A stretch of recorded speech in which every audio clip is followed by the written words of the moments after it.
Today we're going to talk about TitanWax Natural 4858. The 4858 is 100% soy and soy-derived candle wax formulation. And it also uses additives derived 100% from soy products. These additives will help us optimize things like the hot and cold fragrance throw and also glass adhesion and aesthetics. It's a very user-friendly blend for those that require an all-soy formulation. And so when we're using this wax, we first suggest that you heat this wax to approximately 170 degrees Fahrenheit.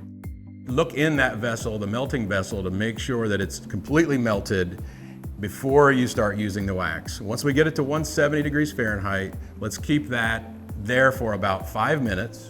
And after 5 minutes, we'll start adding our fragrance. We add our fragrance very slow and very methodically and slow and stirring slightly. We just don't want to add too many air bubbles to this product.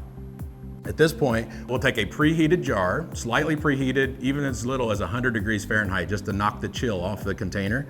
And then we'll start pouring slowly. It's important with soy candles that we pour a little slow so we don't create any air bubbles. When cooling this, it's also very important that we cool it very methodically and evenly for all your candle products. So we'll want it in a temperature controlled and a humidity controlled environment, along with spacing in between each jar. If you have aesthetic issues after it completely cools, you could use a heat gun to smooth that out, or even a top pour, or sometimes we call that a top off. As far as a wick recommendation, we recommend that you tell your wick supplier that you're using 100% soy formulation. Also share with them the approximate fragrance load that you're adding, and they can steer you in the right direction as far as which wick series to start with.